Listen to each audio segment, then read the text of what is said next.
Greetings. Today I want to share with you a biblical secret of finding lost or stolen things. So if you may have lost something or something may have been stolen from you, then this message is definitely for you. I want to say to you, every one of us would have lost something because we all came into this experience in a state of amnesia or a state of forgetfulness. So there's something that we lost and we must come back to the place of remembrance. Also, there are things that have been stolen from all of us that we must take back. And I'm going to show you how you should take back your power and how what was lost from you can be restored. That is why there's such a thing as restoration. That's why there's such a thing as salvation. And I always teach you that true salvation is self-realization. So, my brother, my sisters, I want to take you into the Bible and I want to read this secret for you. And this is part 1 of 2 series that I'm going to do for you because it's very quite long. And I'm going to cut it in 2. So next week, I'm going to give you the second part of what I am showing you. Okay. And I would have used this secret on many occasions. Okay. And for example, I remember quite vividly, it was in the month of December when someone broke into my business that I have at a school. And I was taking it like for a joke, and even the principal was upset with me, and a person who works with the Ministry of Education, he being a religious man, he was upset with me the way how I wasn't taking it serious, and I was laughing and I was saying that the person haven't done me anything. Okay, and to cut a long story short, I went home, find a nice quiet place, I sit down and I go into meditation, and I decided exactly what kind of justice I wanted. Okay, because I understand certain things, and my wish became that which I so desired, which was that person just spending some time and not enjoying his Christmas holidays, but being behind bars. That's what I wanted, and that's exactly what I got. And I'm saying all of this because many people believe in the judiciary system that is set up all around the world, but those systems are set up to benefit certain people. Okay? But that's another subject for another time. And so even yesterday, I was speaking to someone who owns a store, and they were telling me how someone broke into the building and they stole some stuff from them. And I was sharing with them my experience, and showing them that they have to know who they are, because she was saying that it should leave it in the hands of God. And I was showing her, when she said that, she's separating herself from God and not using her God power, and how she's supposed to use her God power. Okay, so my brother, my sister, this is something that you can use in any situation, and you can use it to achieve your every desire. And that's why it's very important for you to understand your prophetic side. That's why it's very important for you to understand the seer that is within you. So I'm going to introduce you to your prophetic side by showing you this story. Now, this story, I'm reading it from this Bible, which is my Bible, the 66 Books of Magic, the Overcomer's Bible. This Bible explains to you how to understand the scriptures metaphysically, esoterically, and psychologically. That is why in every book I give a short excerpt on how you're supposed to read and understand the book, to give you an understanding of what the book is really all about. but you're reading the Bible that everyone is reading, but you're understanding that you are a magical being and that the Bible is a book of magic, it's a book of mind science. And so if you haven't gotten this Bible, I'll definitely encourage you to get it, the 66 books of magic, the Overcomer's Bible. And this one I have in my hand here, this is book 2 of the Old Testament, okay? Amazon could only print a certain amount, okay? And these are in big print, okay? So that's why you have book 1 and book 2 in the Old Testament, and you have the New Testament, of which there is no Jesus. Jesus has been omitted, and there's a blank space for you to write your name, which is I am. For as I always teach, I am is the name of all of humanity, and I am is the name of God from generation to generation. And you can never say I am and not referring to yourself. Also, I must let you know, especially if you're new to my channel, that the universal question of life is who am I? And when the answer comes, it must be I am that I am. Which is to say, I'm whatever I believe myself to be. For as a man thinketh in his heart, I subconscious mind, so is he. So let me just read from 1 Samuel chapter 9, and that would be 154, page 154 in my Bible. And this is what it says. He said, now there was a man of Benjamin whose name was Kish, the son of Abiel, the son of Zorah, the son of Bechorat, the son of Aphiah, a Benjamite, a mighty man of power. So every one of us possess this mighty man of power, and we have to seek this mighty man of power. Okay? And we have to understand the mystery of the Father and the Son. You have to understand your invisible power and your visible physical self that most people identify themselves to. But I'm saying to you, it is more important for you to be in oneness with the Father and live from inside out. Okay? The verse is to say, and he had a son, okay, whose name was Saul. All of us is what this story is speaking about, the Father and the Son. A choice young man and a goodly, and there was not among the children of Israel a goodlier person than he. From his shoulders and upward he was higher than any of the people. Among all people, there's always one who's going to stand out, not just physically, but mentally. And so when you stand out in a society where most people believe that the Bible is literal and secular history, and they believe it is pointing them to look outwardly, when you teach the opposite and teach them that it is salvation story that is pointing to look inwardly, and that imagination creates reality, they will definitely call you crazy. They will call you a madman. And I'm speaking from experience. Okay? But all of these stories in the Bible is all about you.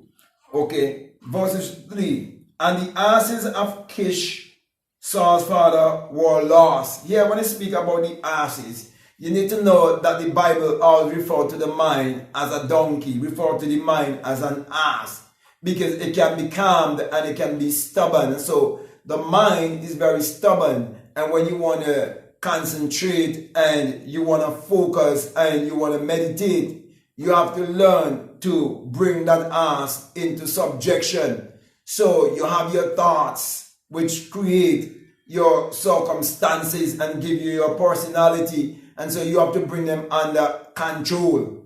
Okay, and so they put a bit in the mouth of a donkey or a horse to keep it under control. And so you too have to be mindful and practice mindful thinking and mindful breathing to bring your mind under control. Okay, you see, and Kish said to Saul his son, take now one of the servants with thee and arise, go seek the asses.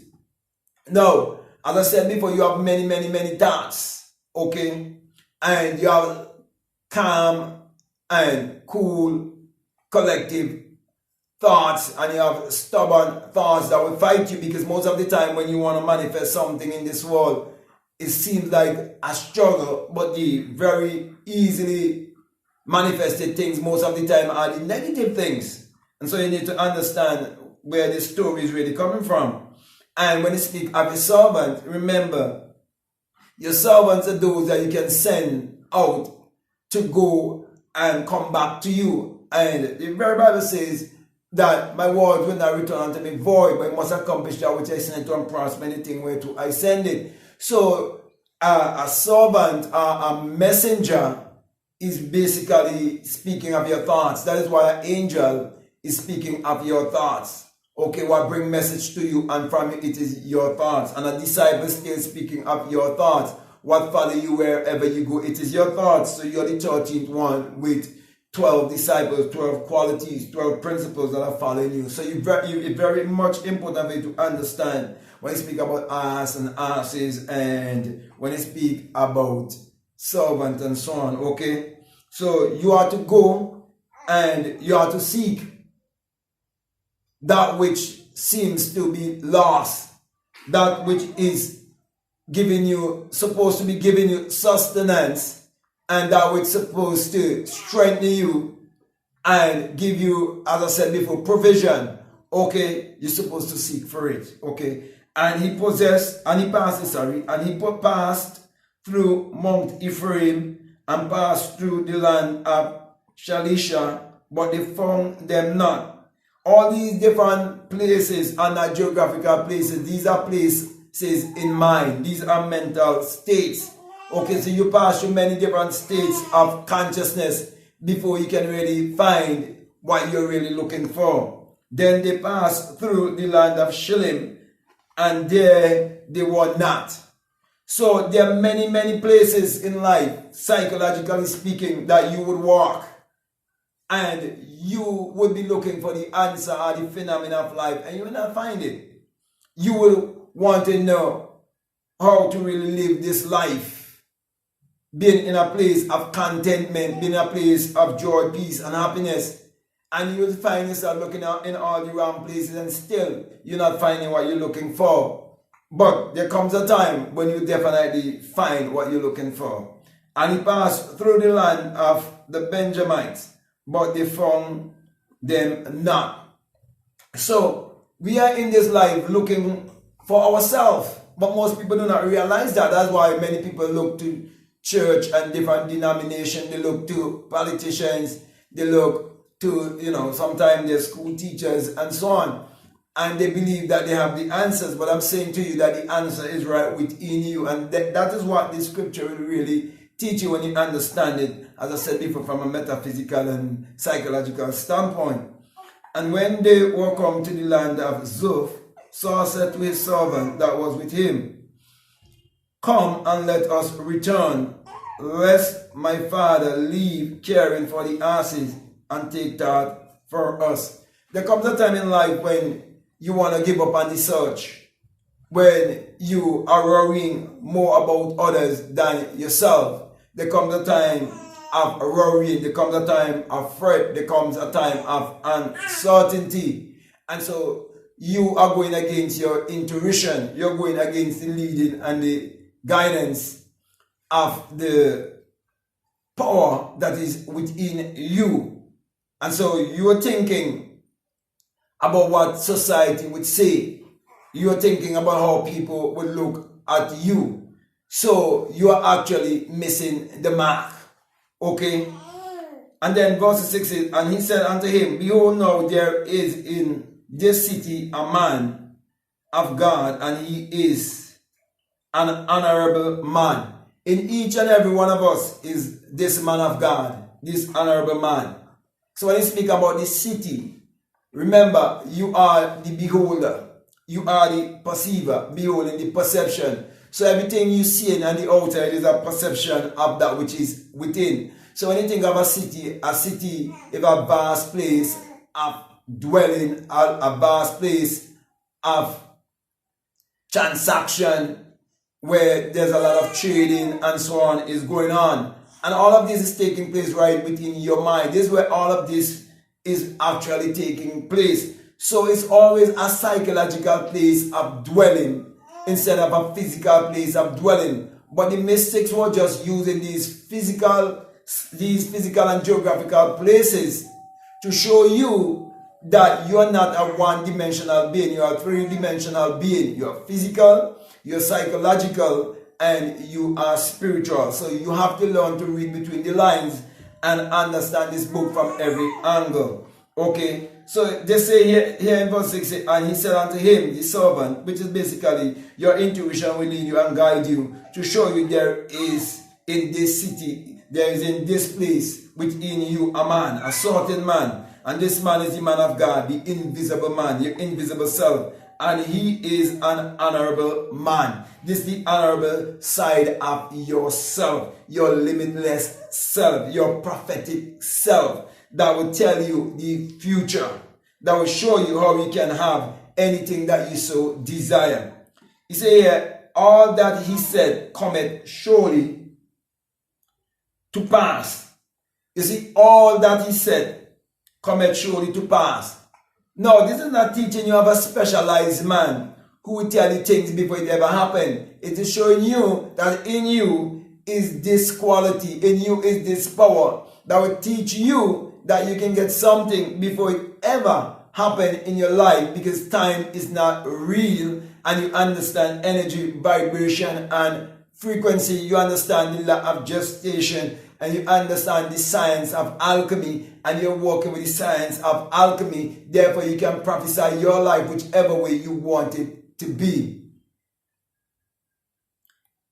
Now, let us go thither, peradventure he can show us our way that we shall go. You see, this man, this honorable man that is within you, which is your imagination, which is the creator in each and every one, that wants to make you become more creative and more imaginative. This power is what I'm going to show you where to go.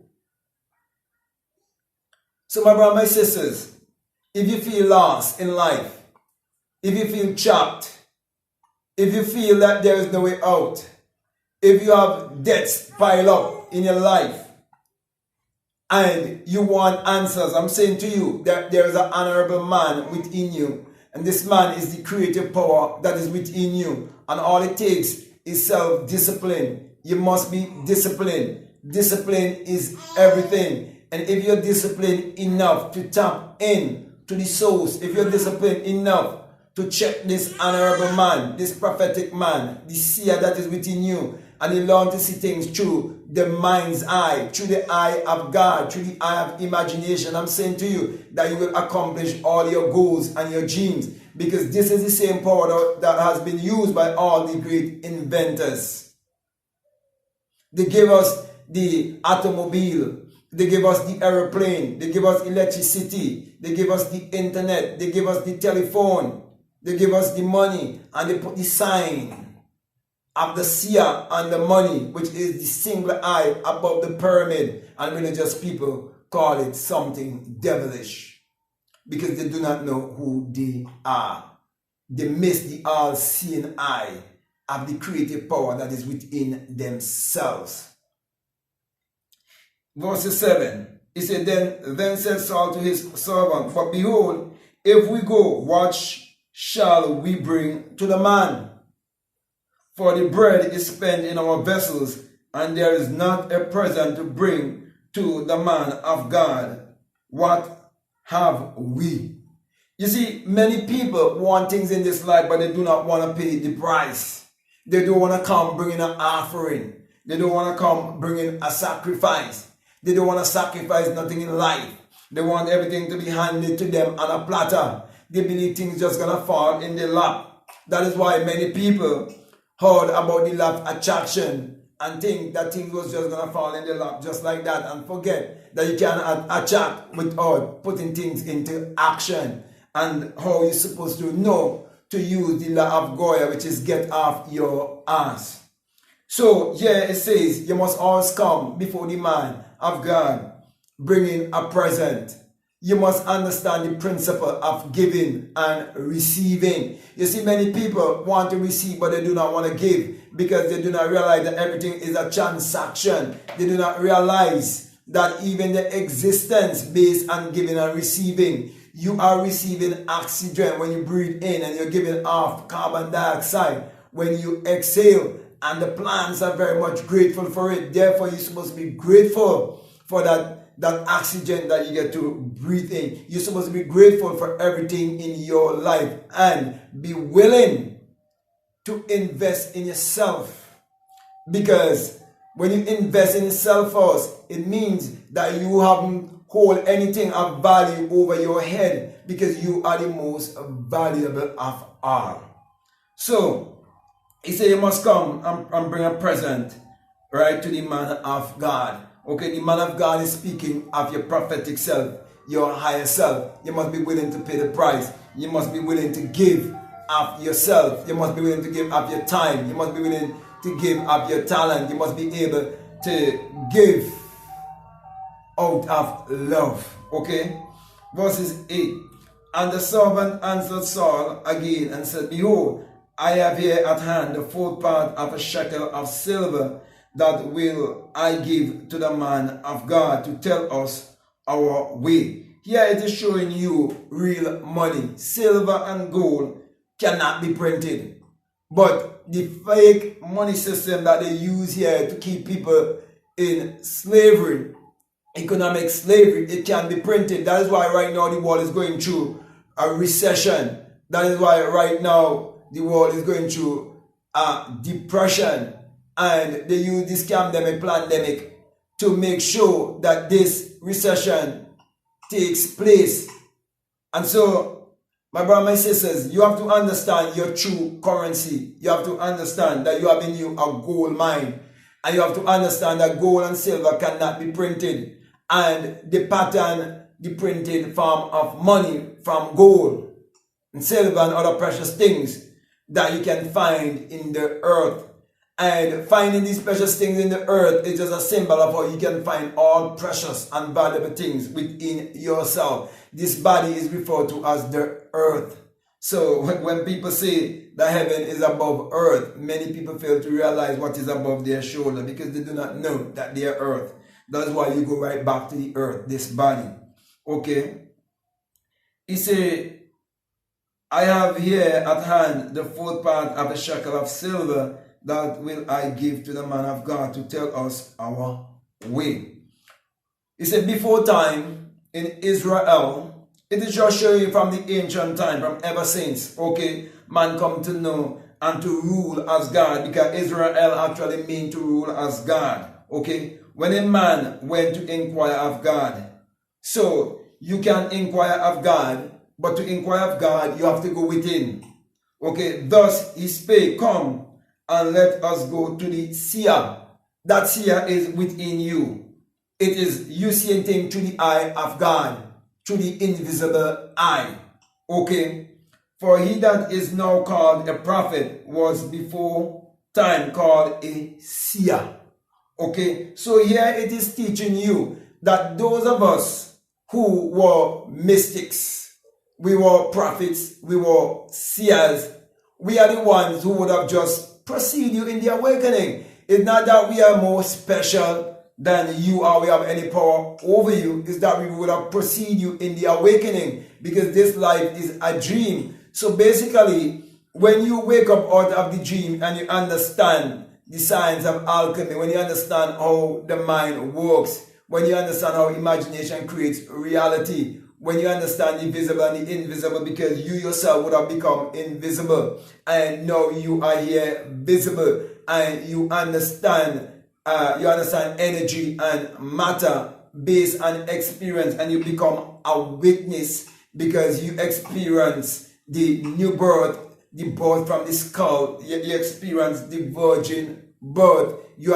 experience the eye that is within, that many people call the eye of Horus, and some people call it other names, but many people speak from theory. But when you have that experience, okay, of that supernatural eye that is within you, then that title is given to you, not by yourself, not you calling yourself a prophet or calling yourself a mystic or calling yourself a seer, but others will recognize that gift that is within you, and you will be teaching them that that gift is within themselves also, and someday that they would awake And so a true prophet will always teach you to look within, not to look without. So anyone want to teach you to look without, they are false prophet. And anyone who's going to come and bring you before a congregation of people and tell you, oh, this going to happen and that going to happen, they're not real. A true prophet will always take you aside into the secret place and tell you these things secretly. See to it that you tell no man. Don't make your right hand know what your left hand is doing. I could go into that over and over again, but that's another subject for another time. Let me just read on somewhere here, okay? Then said Saul to his servant, well said, come let us go. So they went into the city. They went unto the city where the man of God was. You have to go into the city. You have to go into the kingdom. Do you realize that the kingdom of God is within you? So if you want to find the man of God, where are you going to find the man of God? Outside of yourself? No, it's about you going within yourself and finding the man of God. The man of God, as I said before, is that creative power that is within you, the power of imagination, the power that can give you everything, the power of the potter that can shape and mold and can reshape. It is your imagination. You can do all of these things in your imagination. For your imagination is omnipotent and omniscient and omnipresent. Wherever you can go in your imagination, you can go there physically. Whatever you can achieve in your imagination, you can achieve it in this physical, three-dimensional world. That's what I'm teaching you here. So, whatever you lost, you can get it back. And whatever has been stolen from you, you can take it back. That's the moral of the story. Okay, and as they went up to the hill, to the city, you have to go up to the hill, the higher place, to the city. They found young maidens going out to draw water, and said unto them, is the seer here? Many times we are asking others to show us the seer. Some people are asking politicians, some people, as I said before, asking the school teachers, some people are asking their religious ministers and so on, where to find the seer. But it takes a seer to tell you where to find the seer. And I'm saying the seer is within you. The power is within you. The authority is within you. And they answered them and said, he is, behold, he is before you. Make haste now. He's right in your presence. Make haste now. For he came today to the city. Do you realize that there's only now? You say yesterday, you're seeing it in the now. You say tomorrow, you're seeing it in the now. There's only now. Time is not real. For there is a sacrifice of the people today in the high place. There's always a sacrifice, as I said before. There's some things you have to destroy. There's some things you have to kill. There's some things you have to get rid of. In other words, there must always be a time of purification. There must be a time of cleansing in your life. That's why you have to remove all envy and all jealousy, all negative thinking. You have to cleanse yourself. There must be a sacrifice. If you have unforgiveness and all of these things, you have to get rid of these things if you want to manifest the ideal life. Okay? Let me just read about 2 more verses and then come to a close and leave the rest for next week. It says, as soon as ye come into the city, you shall straightway find him before he go up to the high place to eat. For the people will not eat until he come. You will not partake of your true self, your higher self, your prophetic self until you are ready. Until he comes. He is the higher power that is within you. You must awake the invisible power that is within you. You must awake from the sleep. That is why you must come to the power of awareness. You must become more aware. And the more aware you become, it is more you will see life from a different perspective. Okay? Because he had blessed the sacrifice, and afterwards they eat that be bidden. Now, therefore, get you up, for about this time you shall find him. Okay, I think I'll come to a close in the 13th verse. Showing you, for about this time ye shall find him. It takes a certain time and a certain season for you to find that power that is within you. And so, if you are in this path right now, listen to me. It is your time to prosper. It is your time to shine. It is your time to find that which was taken away from you, that which was lost. It is time for you to reclaim that which has been stolen from you. Now, I'm going to end here with a story. And if any one of you who are listening to me is quite familiar with the work of Neville Goddard, you will know that he was taught by Abdullah the Black Mystic from Ethiopia. And I have a channel based on his teachings and so on, and what Abdullah would have taught him concerning the Bible and how the central character of the Bible is man's imagination. Therefore, he tells a story of a woman, I think in New York, who went away on a vacation and leave her maid over her property. And her maid stole everything that was in this woman's house. And when the woman got back from the vacation, everything would have gone. And she hired investigators and so on. She went to the police and they investigate, they search, they look everywhere, and they could not have found this maid. But she went to Neville. I think she used to go to Neville meeting, just as you would always listen to me also. Okay, and you believe in what I am teaching you. So too was this woman. And this woman put her imagination to work after she seek a mentor. You see, it's very important to invest in yourself. It is very important to have a mentor. It is very important to hear others and to let others lead and direct you to find this power that is within you. Okay, it's not that you're looking to someone outside of yourself, because he's not pointing you to look to him. He's pointing you to look to the power that is within you. And so she used this power, and she was led to this place where the maid was. The maid was so shocked, because what happened? The power within lead this woman.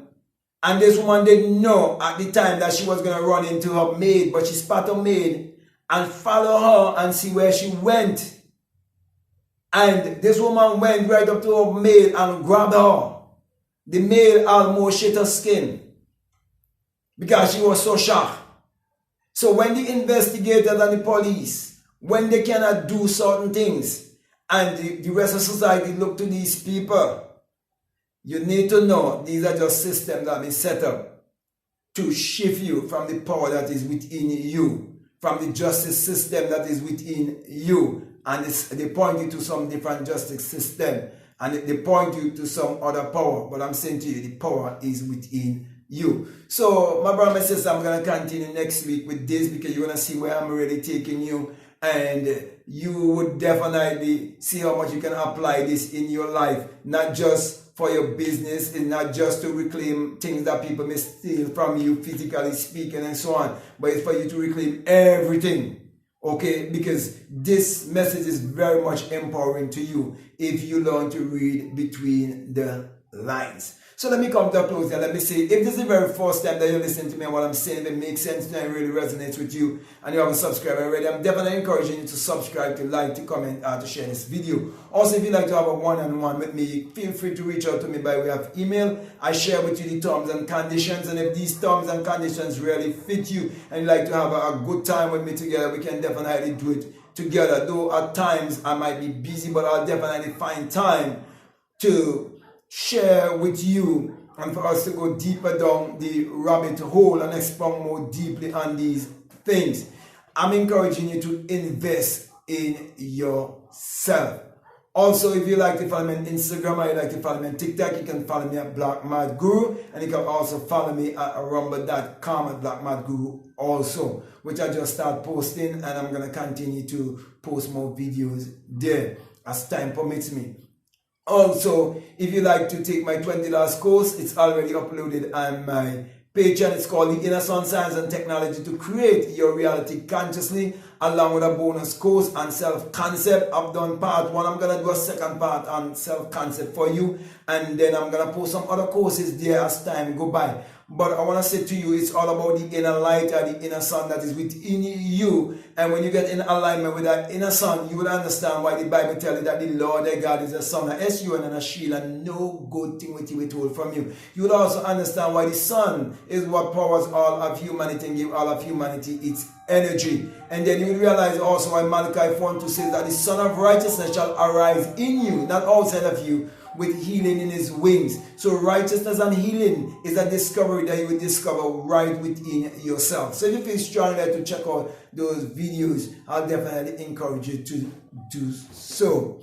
At this time, before I come to a close, I just want to remind you that if you feel strong enough to support this work, that we have a PayPal, and the link is always down below. So feel free to check it out. So with that being said, my brother, my sister, I just want to say peace, love you all, out.